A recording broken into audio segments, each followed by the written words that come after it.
This college dropout built a $1.5 trillion empire from a dorm room that smelled like pizza and broken dreams. He launched a website in February 2004. By the end of the month, half of Harvard was on it. And 20 years later, his platforms control the daily conversations of over 3 billion people. Not from some genius breakthrough, but from a strategy that bought, copied, or crushed every competitor that dared to challenge him. And just as the world started asking whether one man should have this much power, he changed the company's name, bet $70 billion on a virtual world nobody wanted, and somehow survived to bet again. Before we dive in, if you enjoy stories about the real people behind the world's biggest companies, smash that like button and hit subscribe. It takes 2 seconds and helps us keep making content like this. And stick around, because later in this video I'll show you the moment Facebook's stock crashed over 50% right after its IPO, and how one ruthless pivot turned Zuckerberg into something far more dangerous than a social media CEO. In a comfortable suburban home, a baby was born who would one day make it possible for your aunt to post minion memes at 6 a.m. and tag you in photos you never consented to. His name was Mark Elliott Zuckerberg. His dad, Edward, was a dentist. His mom, Karen, was a psychiatrist. Edward drilled the basics of Atari basic programming into his son's brain before most kids could operate a VCR. When Mark outpaced the curriculum, his dad hired a private tutor named David Newman, who'd later admit that staying ahead of the kid was nearly impossible. At 11, Mark built ZuckNet, a homemade messaging program connecting every computer in the house to his dad's dental office. Essentially an early AOL instant messenger, built by a 6th grader with braces. At Phillips Exeter Academy, he captained the fencing team, became fluent in Latin and ancient Greek, because one dead language wasn't enough, and built a music app called Synapse that used machine learning to learn your listening habits. Microsoft and AOL both reportedly wanted to buy it and hire the teenager behind it. Zuckerberg turned them both down. He was heading to Harvard. Zuckerberg arrived at Harvard already known as a programming prodigy.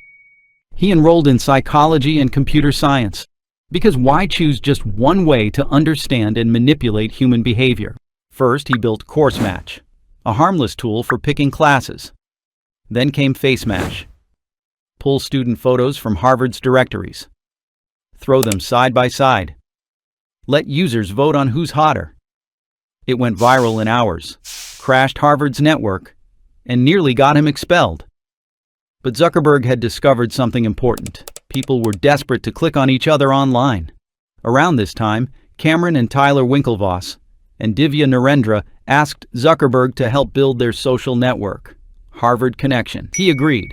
Through 52 emails, Zuckerberg communicated with the twins, but behind the scenes, he was allegedly stalling their site while building his own. On February 4, 2004, Zuckerberg and his roommates launched the Facebook. Within 2 weeks, 4,000 students had signed up. 2 days after launch, the Winklevoss twins saw it in the Harvard Crimson. They were furious. The lawsuit settled in 2008 for $65 million. The twins became Bitcoin billionaires. But the accusation that Zuckerberg built Facebook on someone else's blueprint, that never went away. The Facebook didn't stay a Harvard thing for long. Within months, it spread to Columbia, Stanford, and Yale. And Zuckerberg faced a choice: stay safe or go all in. He dropped out of Harvard. The co-founders moved to a rented house in Palo Alto, part startup, part frat house, complete with a zip line through the living room. Eduardo Saverin was left behind in New York. Enter Sean Parker, co-founder of Napster, Silicon Valley's original bad boy. Parker became Facebook's first president at 24 and connected Zuckerberg with Peter Thiel, who invested $500,000. Behind the scenes, Saverin's stake was diluted from 30% down to about 10%. When he realized, he sued. The case settled confidentially. In 2006, Yahoo offered to buy Facebook for $1 billion. Most 22-year-olds would have fainted and bought an island. Zuckerberg said no. Facebook opened to anyone over 13 in September 2006. By 2010, it had 500 million users. The dorm room project was now global infrastructure. Zuckerberg was 26. He wasn't just a founder anymore. He was becoming something much more dangerous. May 18, 2012. Facebook's coronation. IPO price: $38.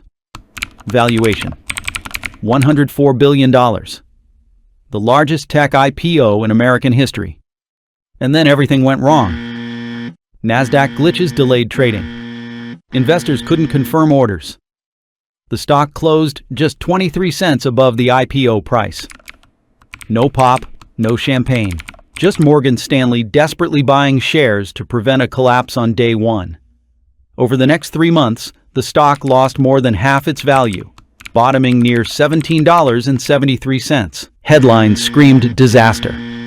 General Motors pulled $10 million in ads, calling Facebook advertising ineffective. But here's where the story turns. Zuckerberg went cold, surgical. He refocused the entire company on mobile. At the time, Facebook made almost nothing from mobile ads. By end of 2013, mobile was 45% of revenue, up from 11%. The stock climbed back above $38 and never looked back. Zuckerberg had turned a near-death experience into a masterclass in reinvention. As Facebook grew, Zuckerberg adopted a strategy that was equal parts brilliant and terrifying. If a competitor was rising, buy them. If they wouldn't sell, clone them. In April 2012, he personally negotiated the acquisition of Instagram for $1 billion. It had 13 employees. People thought it was insane. That purchase is now worth over $100 billion. Probably the greatest deal in tech history.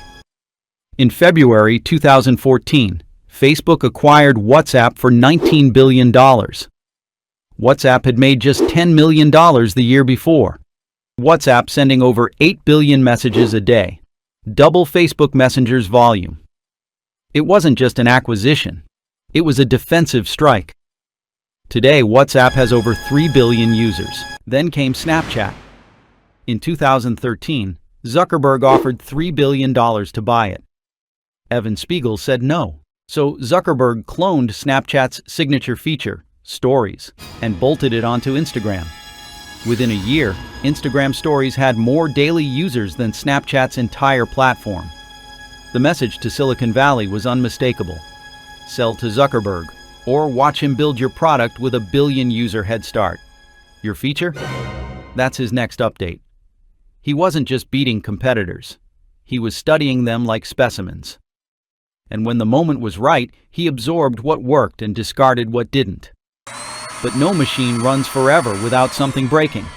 March 2018. The Guardian and the New York Times revealed that Cambridge Analytica, a British consulting firm, had harvested the data of up to 87 million Facebook users without their consent through a personality quiz app. That data was allegedly used to build psychological profiles and target American voters during the 2016 election. Facebook's stock lost $37 billion in days. Zuckerberg was summoned before Congress. The image became iconic. The 33-year-old CEO, sitting on a booster cushion, calmly answering questions from senators who could barely operate their own email. One famously asked, "How do you sustain a business model in which users don't pay?" Zuckerberg paused. "Senator, we run ads." In 2021, whistleblower Frances Haugen leaked internal documents showing Facebook's own research confirmed Instagram was harmful to teenage mental health, and the company had prioritized engagement over safety. Another round of hearings, another round of outrage, and still the machine kept running. October 2021, Zuckerberg renamed the company. Facebook was now Meta. The physical transformation was striking too. Gone was the awkward hoodie kid. The new Zuckerberg was tanned, jacked from MMA training. He declared the metaverse was the successor to the mobile internet and poured tens of billions into reality labs, VR headsets, digital avatars, virtual offices. Since 2021, Reality Labs has lost over $70 billion. The avatars were famously legless. Microsoft's gaming chief called it a poorly built video game.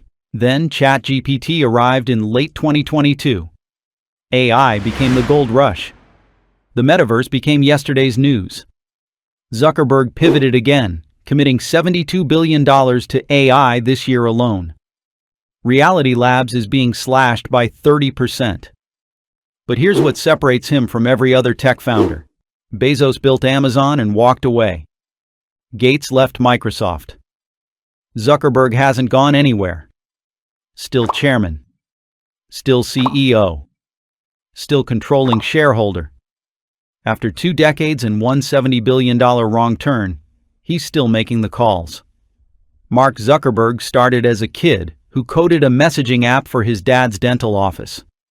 Today, he controls the communication infrastructure of nearly half the planet. He's survived lawsuits, betrayals, stock crashes, and the most expensive failed experiment in corporate history. And he's still building, still refusing to let go. This isn't the end of his story.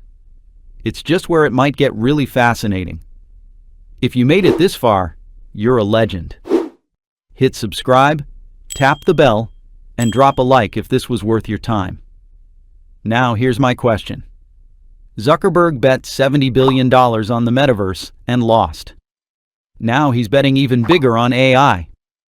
Do you think this time he's right, or is history about to repeat itself?